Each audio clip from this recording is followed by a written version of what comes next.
First thing, some housekeeping.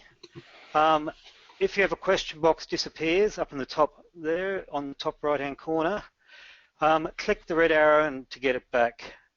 And to ask the presenter a question, simply type your question in the question panel and press send.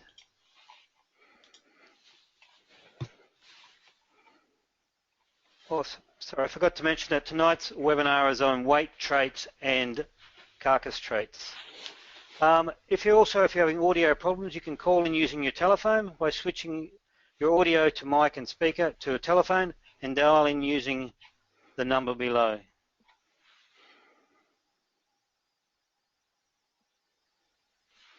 With that, I'll pass you over to Catriona to do the webinar. Thanks, Paul. So as Paul mentioned, tonight's webinar is BREEDPLAN Traits, Weights and Carcass Traits. And it's the second webinar in our BREEDPLAN Basics Webinar Series. So for those of you that are interested in coming along to the rest of the webinars, you'll be able to register for these at the conclusion of this webinar using the same process that you used to register for this one. So what we're going to be talking about in this webinar is which growth and carcass traits BREEDPLAN records, some reasons why beef producers may wish to consider recording the growth and carcass weights for their animals, how to record the growth and carcass traits, and also how to submit the growth and carcass performance data to BREEDPLAN.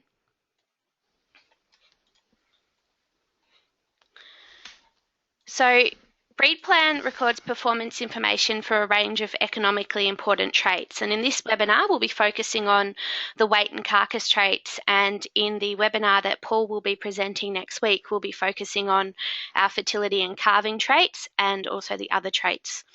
So not all of the traits are available for all breeds, and as you can see we have some trial EBVs, so things like flight time, net feed intake and structural soundness and also shear force are currently trial EBVs.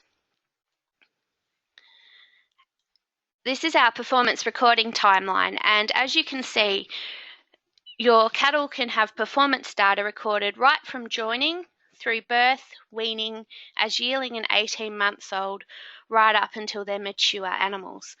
And this performance recording timeline is available as a handout for tonight's session, and it's also available on the BREEDPLAN website.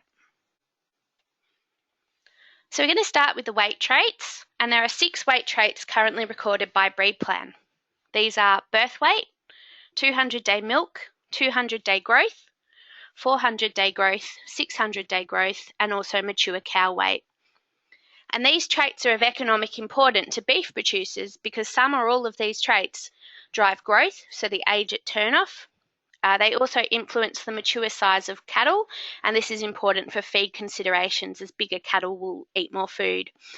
And some of these traits also influence birth size, and this is important because a bigger calf is more at risk of having the mother is more at risk of having calving difficulties if the calf is big.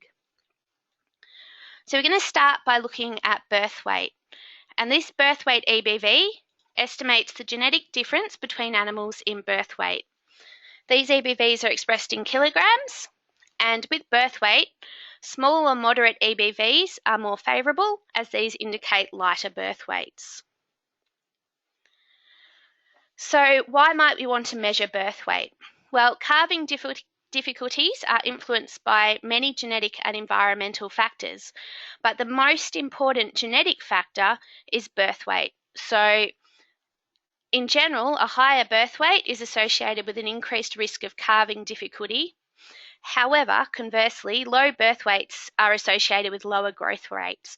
And so what beef producers need to be able to do is manage both their birth weight and their growth rate. And by measuring birth weight and generating birth weight EBVs, beef producers are able to identify these curve benders, so these animals that have lower birth weights but also have high growth. And fortunately for the beef industry, these animals do exist.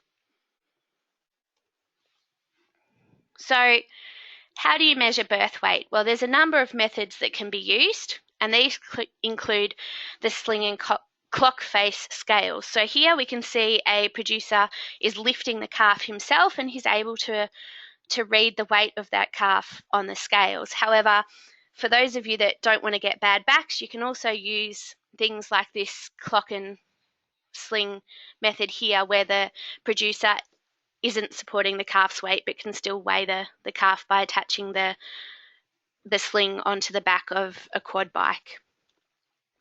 We also have platform scales, and here the calf can stand on the platform, and in this example it's hoisted into the air and it's attached to the ute.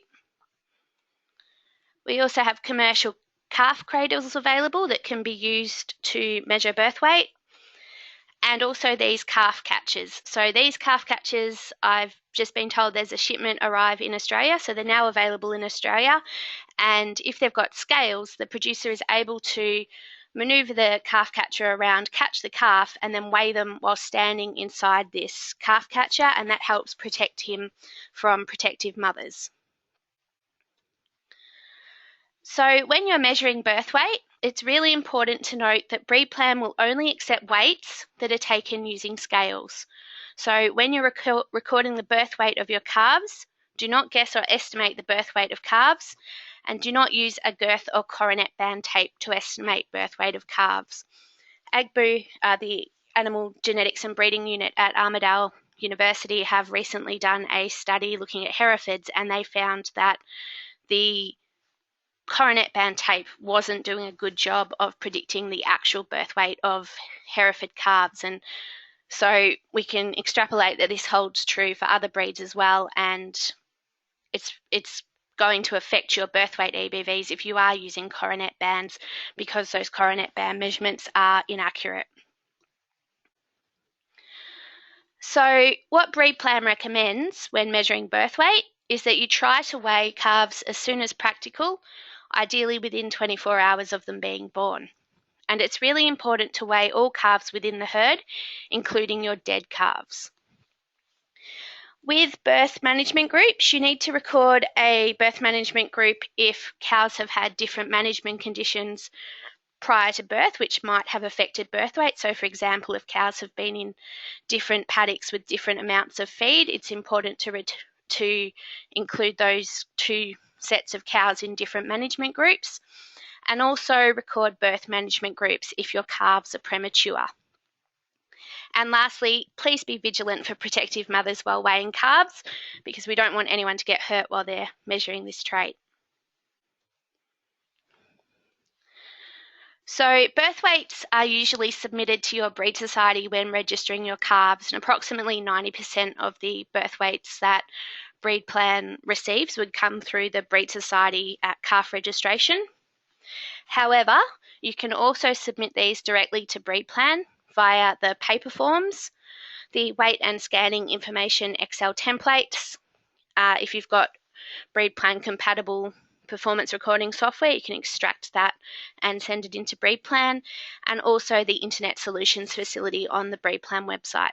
So if anyone would like more information on data submission methods, we did cover this in last week's webinar, and that's now available on the SBTS and TBTS YouTube channel. Or if you've got any questions, you can contact the BREEDPLAN office and they'll be happy to help you. So our second weight trait is 200-day milk, and the 200-day weight of a calf is influenced by several things. So firstly, the environment, the genetics of the calf itself, and also the maternal contribution of the cow. So what the 200-day milk EBV is trying to do is estimate the maternal contribution of the dam to her calf's 200-day weight. And a 200-day milk EBV of a sire estimates the maternal influence that his daughters will have on the 200-day weight of their progeny. So this 200-day milk EBV is expressed in kilograms, and in general, a higher positive 200-day milk EBV is more favourable, and these higher 200-day milk EBVs indicate higher milk production and thus tend to indicate higher weaning weights of calves. However, your optimum 200-day milk EBV is going to be dependent on your production system, as cows that produce a lot of milk may require more nutrition and therefore be more expensive to feed. But also there's a negative relationship between milk and fertility. So those really high milk producing cows may not get back in calf as easily as those lower milking cows. So that's something to consider when you're looking at 200-day milk EBVs. So our 200-day milk EBV is calculated from the live weight of the calf. And a calf can be, and also from the, so it's from the 200-day live weight and also from the 400-day live weight of the calf. And so the calves can be measured for 200-day weight between 80 and 300 days of age, and for 400-day weight, that's between 301 and 500 days of age. So BREEDPLAN can measure up to 200-day weights for each individual calf. And once again, as with all of our weight traits, it's really important that you measure the animal using scales to get its live weights. Please don't guess or estimate the weight of your animals. So with 200-day milk, when you're measuring the 200-day weight, record a 200-day weight for all calves. And this is really important because the EBVs are calculated for animals within contemporary groups, and so if you only cherry pick and put your highest calves in, then that will have a negative effect on your EBVs, because the EBVs are looking at how that animal performs relative to its contemporary group. It's also important that you weigh all calves on the same day. So don't go through and weigh each calf when it's exactly 200 days of age, because that will put those animals into single animal contemporary groups. You need to pick a date and weigh all of the calves on that day. With management groups for 200-day weights, you need to record these if some calves are treated differently. So for example, if a subset of calves receive a supplement, then they need to be placed into a separate contemporary group from those calves that didn't receive a supplement. Record your 200-day weight at or before weaning. And for some breeds where cows may dry off before weaning, and if that's happening in a large number of cows, then you can consider recording an early 200-day weight. So for example, if most of your cows are drying off at 150 days before the calves are at 200 days of age, you might want to record a weaning 200-day weight for these calves at 150 days of age rather than wait for that 200 days of age. So the 200-day live weight of calves should be submitted directly to BREEDPLAN, and as with birth weight, any of the following submission methods can be used. So you can use your paper forms, your weights and scanning Excel templates, which can then be emailed into the BREEDPLAN office, your BREEDPLAN compatible performance recording software extracts, which also can be emailed into the BREEDPLAN office. And for participating BREEDPLAN societies, the Internet Solutions facility on the BREEDPLAN website will allow you to enter your 200-day weights online. So with that, Paul, we'll pause for questions.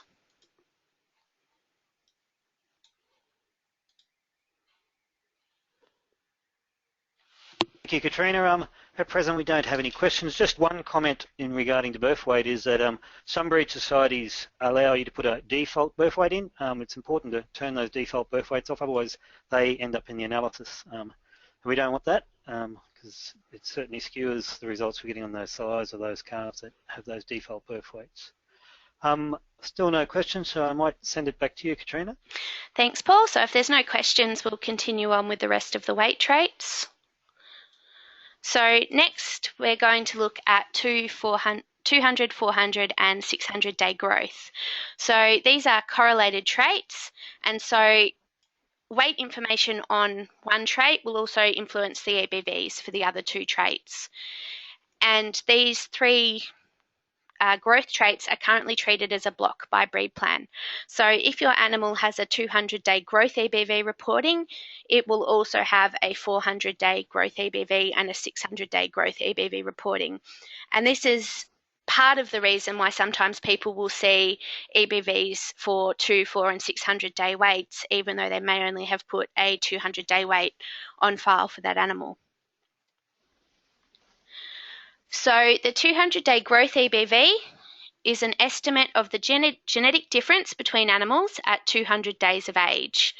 These EBVs are expressed in kilograms, and larger, more positive 200-day growth EBVs are generally more favourable. So 200-day growth as a trait may be especially important for those beef producers who are turning off feelers out or weaners, and so want to sell their animals at 200 days of age. Our 400-day growth EBV is an estimate of the genetic difference between animals at 400 days of age, and these EBVs are once again expressed in kilograms. And as with 200-day growth, the larger, more positive 400-day growth EBVs are generally more favourable, and this is a trait that's especially important for those beef producers that are turning off animals as yearlings. So the last of our three growth traits in this block is the 600-day growth EBV, and this is an estimate of the genetic difference between animals at 600 days of age. It's also expressed in kilograms, and as with 200- and 400-day growth EBVs, the 600-day growth EBVs, the larger, more positive ones of these are generally more favourable. And this is a trait that's important for those beef producers targeting the heavyweight grass or grain-fed markets. So 200, 400 and 600-day growth EBVs are calculated from the live weight of animals, and live weights are recorded at the following ages. So as I mentioned earlier, the 200-day growth is recorded when the calf is between 80 and 300 days of age. 400-day growth, the calf should be between 301 and 500 days of age, and 600-day growth, the animal should be between 501 and 900 days of age. So for each of these traits, up to 2 weights can be analysed for BREEDPLAN. So you can submit 2 200-day weights, 2 400-day weights, and 2 600-day weights for the BREEDPLAN analysis. When measuring these traits, please use scales and don't guess or estimate the weight of animals. So when you're looking to weigh your calves for 200, 400 and 600-day growth, it's advisable to choose a weigh date which fits with management practice, firstly, and also a date that is close to when the average age of the calves in the management group is for 200-day weight, 200 days of age, for 400-day weight, 400 days of age, and for 600-day weight, 600 days of age. So once again, it's really important that you don't measure each calf when it's exactly 200 days of age. You want to measure your group of calves when they're around 200 days of age and measure them all on the one day. So if you've got calves that have been treated differently in a way that might influence their weight, such as calves fed a supplement, or calves that have been put into a show team and have received extra feed, it's important that those calves are placed in separate management groups. And as I mentioned just before, weigh all calves in a management group on the same day.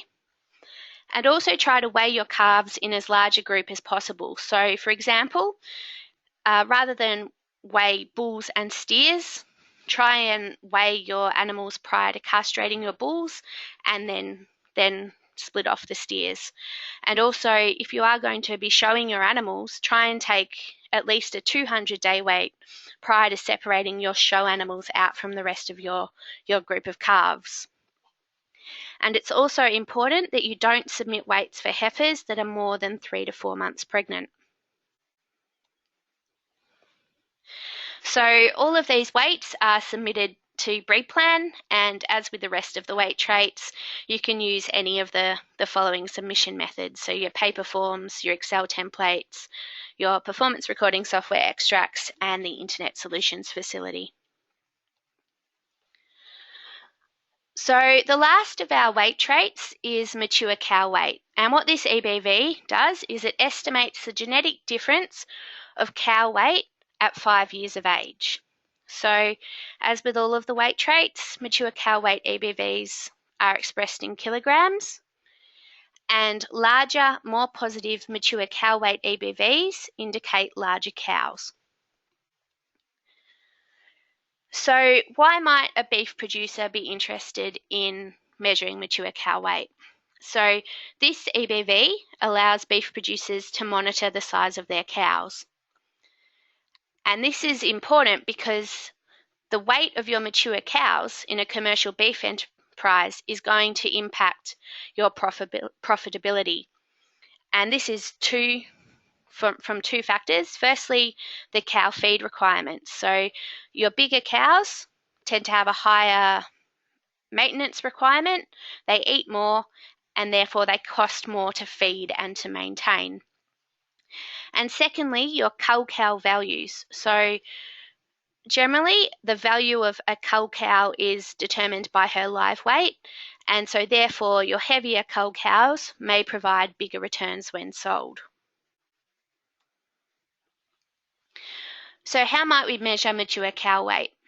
So this EBV is calculated from the mature weight of the cow, and there's a couple of differences here between the temperate and the tropical breeds. So for the temperate breeds, the mature cow weight can be recorded when the cow is aged between 870 and 3,900 days of age. And for those tropical breeds, the mature cow weight can be recorded from 1,090 days of age up to 3,900 days of age. So some important things to note about mature cow weight is that the cow must be less than 2,200 days or 6 years when her first mature cow weight is recorded. And BREEDPLAN will analyse up to 4 mature cow weights for each individual cow. So our mature cow weight is only analysed if the cow has a calf with a 200-day weight recorded. And this 200-day weight on the calf must be taken within 2 weeks of the mature cow weight being recorded on the cow. And you can also submit a cow condition score at the same time as you collect your mature cow weights. However, the cow condition scores aren't being used in the BREEDPLAN analysis at this stage. So as with the rest of the weight traits, when you measure mature cow weight, it's important to measure that live weight of the animal using scales and not to guess or estimate the weight of animals. So when you're collecting mature cow weight, what we recommend you do is you weigh all cows with a calf at 200 days and submit the data to BREEDPLAN. So don't try and guess how many times a cow has had a mature cow weight recorded, because the BREEDPLAN analysis will sort this out. Just weigh all of the cows and submit all of their data. You need to weigh all of your cows on the same day so that they're all going into the biggest possible contemporary group. So we recommend that what you do is you weigh your calf for 200 days of age and then run the cows through and weigh them at the same time. So with mature cow weights, the management groups work a little bit differently. So if no management group is assigned for mature cow weight, then the analysis uses the management groups that were submitted with the 200-day weight of the calves to subgroup the weight of the cows. So if you've submitted management groups for the 200-day weight of your calves, then there's no reason to submit management groups for mature cow weight unless the cow has experienced an effect on her weight that is different to that of her calf. So for example, if you've got a sick or injured cow, then she needs to be placed into a separate mature cow weight management group. So mature cow weights can be submitted directly to BREEDPLAN, and they can be submitted using any of the 4 submission methods. So those paper forms, weight and scanning Excel templates, performance recording software extracts, and also the Internet Solutions facility. So for those of you that are using the Microsoft Excel templates or the weights and traits batch, make sure you include an M in the analysis indicator column. This just lets us know that that's a mature cow weight, because if this M isn't included, then it will be assumed to be a 600-day live weight. So if you are submitting mature cow weights, make sure that M is present in that column. So with that, Paul, I was happy to stop for questions if we have any. Yes, Catriona, we've got some questions for you. First one is, how could the 4 and 600 be accurate if you're only entering the 200-day weight? So they're correlated traits. So it won't. There's a genetic relationship between 200, 400 and 600-day weight. So that genetic relationship can be used to determine the 400-day weight. EBV, it might not be as good as having a 400-day weight, but it does give us some idea as to what the 400-day weight is likely to be. Did you have anything else you wanted to add, Paul? The accuracies will be lower on that 4 and 600-day weight than what would be on the 200 as well. Another question, what is the difference between 200-day milk and 200-day growth? So the 200-day growth is the genetics of that calf and the calf's genetic potential for 200-day growth, whereas 200-day milk is calculating the contribution that dam will have, so her maternal contribution to 200-day weight. Just a couple more. What is the benefit of submitting 2 weights at each age? That just gives us a bit more accuracy in the analysis, because it's giving us a repeat measure. Just adding to that too, if you've had some dry times in between the 2 and 400, or between a 4 and 600 say, and they put on very little weight, and then you get a break in the season, and you'll get that extra growth, and that second weight will take into account and give you you might find more variation than what was previously there. Another one, if there are differences, if they are differences, what are the measured? If there are differences, what are they measured relative to? So a group of cattle is the difference each animal relative to the average of the group. Yes. Yep. So within the management group, how the individual performs is relative to the average of that group. So they're either going to perform below average, on average, or above average, and that's what BREEDPLAN's looking at, how the animals are comparing within their contemporary group. So contemporary groups, which we'll cover in webinar 4, are generally animals that have had exactly the same opportunity to perform and have been treated have been raised in very similar environmental conditions. So it's really trying to get at just the genetic differences between the group.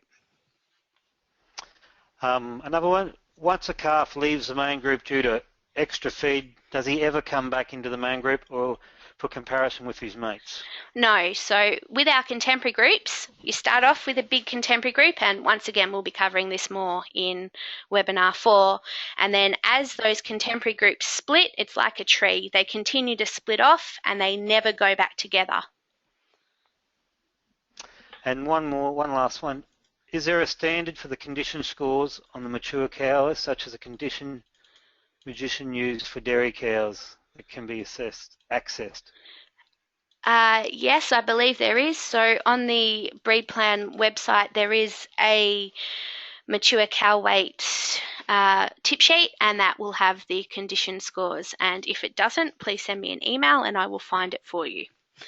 But there is a standard condition score. Very good. That was the last question. So back to you, Catriona. Thanks, Paul. So the final part of this webinar, final part of this webinar tonight, we'll be looking at the carcass traits. So there are currently 7 carcass EBVs that are produced by BREEDPLAN, and these are rib fat, rump fat, eye muscle area or EMA, intramuscular fat or IMF percentage, carcass weight, retail beef yield and shear force. And I know we have a number of Wagyu members in the audience, so we will be touching on the 2 carcass EBVs for Wagyu, marble score and marble fineness at the end of this session. So these carcass traits are of economic importance for beef producers who sell finished steers direct to abattoirs and thus are paid on carcass. So the first of our carcass traits is eye muscle area.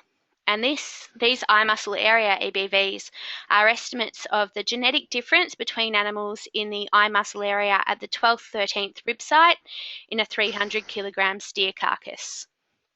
These EMA EBVs are expressed in centimetres squared, and higher, more positive EMA EBVs indicate a greater degree of muscle expression and are generally more favourable. So over here, if we look at our 2 bulls, Fred and Bob, and their EMA EBVs, we can see that Fred has an EMA EBV of plus 4.5, while Bob has an EMA EBV of plus 6. So in this situation, Bob is likely to be the more favourable bull because he has that higher, more positive EMA EBV. So our rib fat EBVs are estimates of the genetic difference between animals in fat depth at the 12th, 13th rib site, once again in a 300 kilogram steer carcass. These rib fat EBVs are expressed in millimetres, and an animal with a negative rib fat EBV would be expected to produce progeny that are leaner than an animal with a positive rib fat EBV relative to their carcass weight. So once again, if we look at Fred and Bob, Bob would be expected to produce those leaner progeny because his EBV is more negative at negative 0.4 compared to Fred. Our rump fat depth, these EBVs are estimates of the genetic difference between animals in fat depth at the P8 rump site in a 300 kilogram steer carcass. These rump fat EBVs are expressed in millimetres, and as with rib fat, those animals with negative rump fat EBVs would be expected to produce those leaner progeny. So if we look at Fred and Bob, Fred has a rump fat EBV of plus 0.8 millimetres, while Bob has a negative 0.2 millimetre rump fat EBV. So once again, we'd expect Bob to be producing those leaner progeny. So whether a beef producer favours positive or negative fat depth depends upon their breeding objectives and what they're aiming towards with their finishing ability of their animals. So those more positive fat depth EBVs are likely to produce fatter progeny, but these fatter progeny are also likely to be early maturing. And in addition, increasing the fat depth can also lead to a decrease in retail beef yield. So as with birth weight and growth, there needs to be a balancing act for these 2 traits where if you're trying to increase fat depth, you really need to keep an eye on retail beef yield and make sure that that doesn't decrease. So producers who are aiming to produce these leaner, high-yielding cattle may want to select for lower fat depth EBVs, while those breeders who wish to finish their cattle early and therefore have early maturing progeny may select for moderate fat depth EBVs. And if you are breeding replacement females, then we'd advise you to be cautious in selecting for extremely low fat depth EBVs, as cows with extremely low fat depth may have problems getting in calf. So our next carcass trait is intramuscular fat or marbling. And so IMF EBVs are estimates of the genetic difference between animals in intramuscular fat at the 12th, 13th rib site, once again in our 300 kilogram steer carcass. These EBVs are expressed as a percentage marbling, and in general, our more positive IMF EBVs are more favourable as they indicate higher marbling in the carcass. So if we look back at Fred and Bob, Fred has an IMF EBV of 0.8%, while Bob has a IMF percentage EBV of plus 1.2%. So Bob is expected to produce more highly marbled progeny compared to Fred. So our next carcass trait is carcass weight. And these carcass weight EBVs estimate the genetic difference between animals using hot standard carcass weight, as defined by OSMEAT, at 650 days of age. These carcass weight EBVs are expressed in kilograms, and these larger, more positive EBVs indicate heavier carcasses and therefore are generally more favourable. So this carcass weight EBV is only giving you an indication of the animal's carcass weight. It's not giving you an indication of the animal's yield percentage. So our next carcass trait is retail beef yield. And what the retail beef yield EBV does is estimates the genetic difference between animals in boned out retail beef yield in a 300 kilogram steer carcass. These retail beef yield EBVs are expressed as percentage yield, and generally higher, more positive retail beef yield EBVs are more favourable as they're indicating greater retail beef yields for those animals and their progeny. And the last of our standard breed plan carcass EBVs is shear force. So this EBV is an estimate of the genetic difference between animals in meat tenderness, and these shear force EBVs are expressed as differences in the kilograms of shear force required to pull a mechanical blade through a piece of cooked meat. So how much force is required to pull that blade through and cut that piece of meat. And with the shear force EBVs, those lower, more negative shear force EBVs are more favourable as they indicate more tender meat. There's less resistance, so that knife's not taking as much kilograms of shear force to pull through, and therefore those lower, more negative EBVs are favourable. So shear force EBVs are currently only published for Brahman, and our shear force is calculated from a number of things. So the shear force EBV is influenced by gene markers from the Brahman genetic test, by flight time, and also by shear force measurements done on a sample of a Brahman carcass. So we have two methods of recording information for the carcass traits. And the first of these is live animal ultrasound scanning, which you can see happening over here. So these ultrasound scans are done using accredited scanning technicians, and this is the most common method for recording information on carcass traits done by stud breeders. The second way of recording information for the carcass traits is by abattoir carcass feedback, but this is generally only done by structured progeny trials, including the bin projects being run by a number of breeds. So ultrasound scanning is a non-invasive method, and it allows you, or the ultrasound scanner, to get measurements of rib fat, rump fat, EMA and IMF on a live animal. So you can get an idea of what the carcass of an animal is going to be like without having to kill it.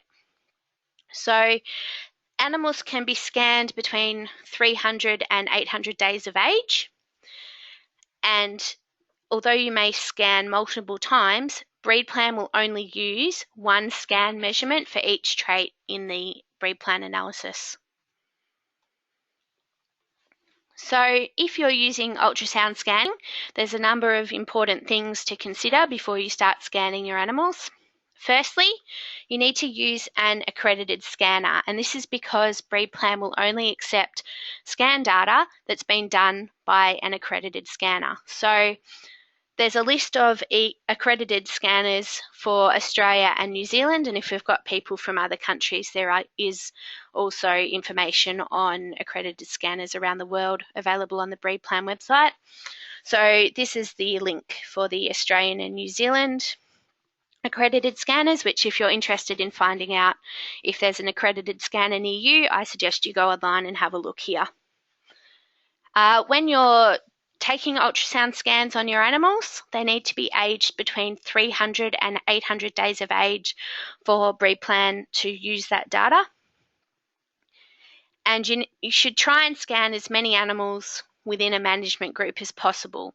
So, for example, if you're looking at scanning your bulls, we recommend that you scan all of those animals for a year drop and not just the top performing bulls. And that's because, as I was talking about earlier in the questions, those animals within a contemporary group are compared to the average. So if you scan just your top performing bulls, the average of the top performing bulls will be much higher than the average of the whole mob.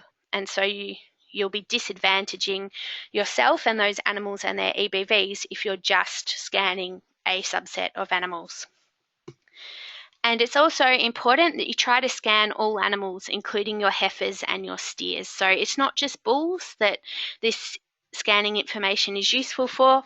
BREEDPLAN analysis also uses the scanning information for heifers and steers.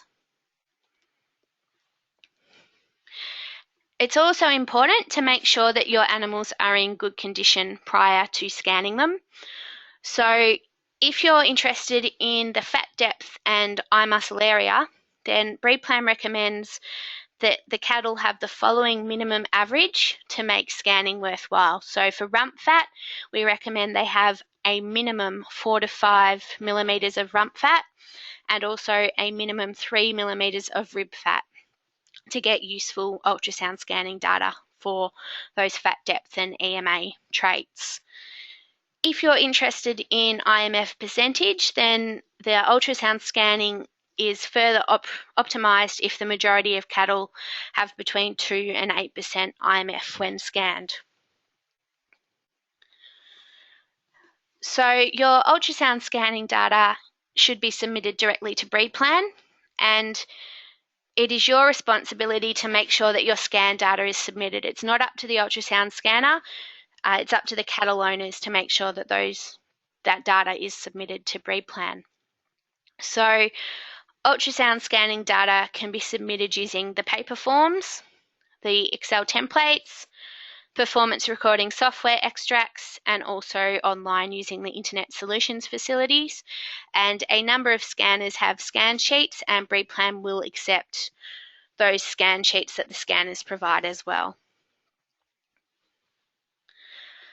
So now we're going to talk very briefly about the new Wagyu carcass EBVs. So these two breed-specific carcass EBVs were released in March of this year.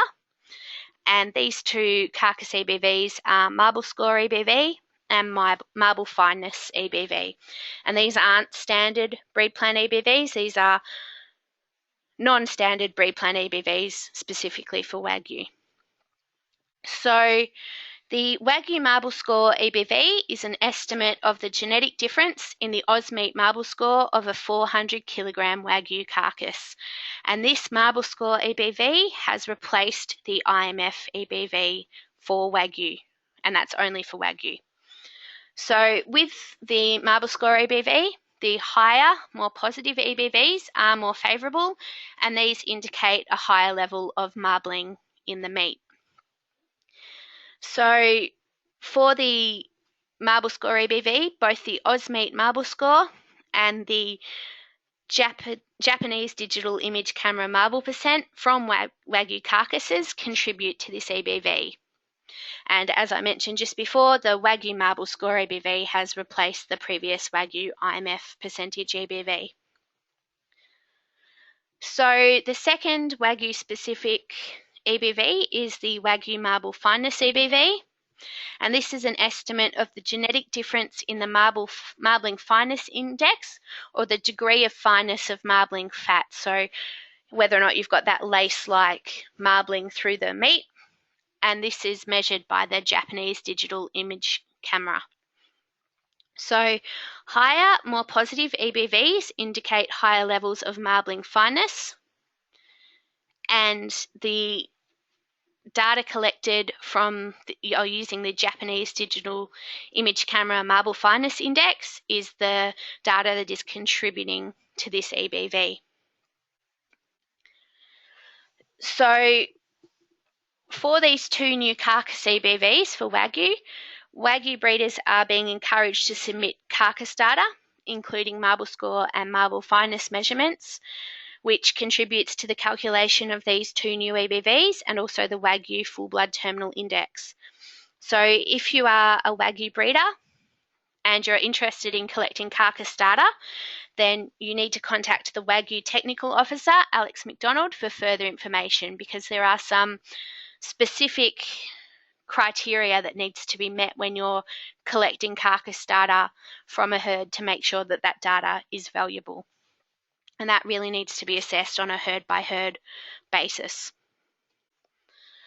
So that brings us nearly to the end of tonight's webinar.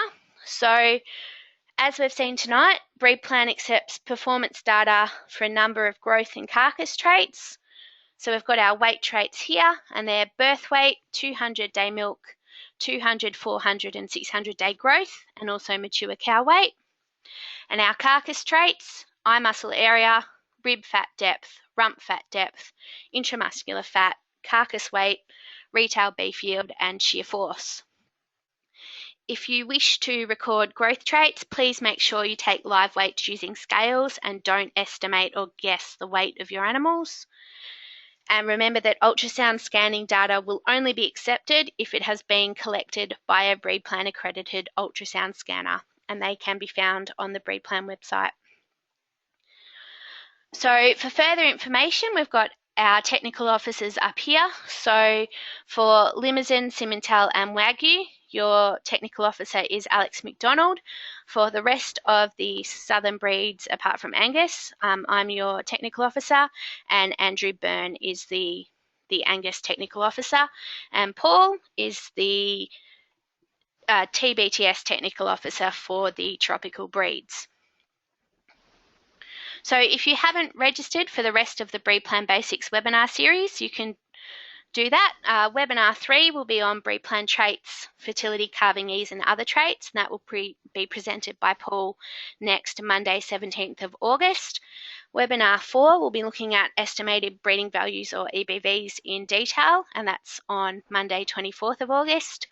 And webinar 5 will be on selection indexes in detail on Monday, 31st of August. And you need to register for each webinar individually. And to register, you can head to the SBTS or the TBTS websites and click on the webinar link to register.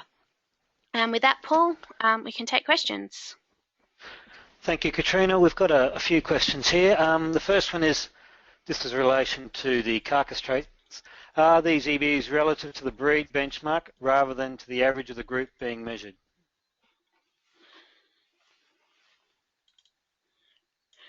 Are these EBVs? Yep. Are they relative to the breed rather than just to the group being measured? So within the contemporary group, we're comparing animals within the contemporary group, but yes, they are relative to the breed benchmark. So the historic benchmark of 0 and also the average of that breed is what you need to compare that EBV to. But the BREEDPLAN analysis itself is just looking within contemporary group for direct comparisons. The next one, how do you get accredited for ultrasound scanning?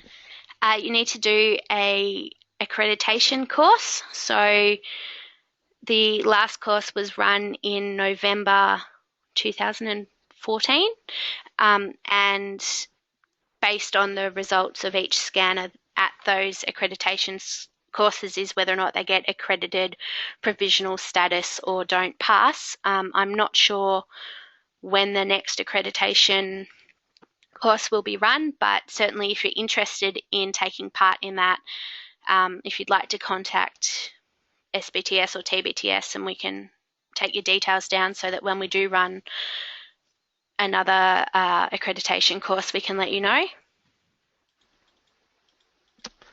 And one final one, just a bit like the one we had previously. Do growth EBVs show comparisons with your own performance group or compared with the entire breed? So they're compared with the entire breed, but the contemporary group, the animals are compared directly within their contemporary group, but their EBVs are comparable within the breed. Did you have anything to add on that, Paul? The only one would be if you have if you're a breed that's like Charbres, which has only got in-herd EBVs, then it's only a comparison with in-herd. So. Yeah. That was the last question we have. All right. So well, if we've got no further questions, when we close the webinar, we'll have a survey come up, so we'd really appreciate it if you could take the time to fill in that survey, and if you don't have time to do it now, it will also come out in the email that you're sent tomorrow night following the webinar tonight. Thank you, Catriona.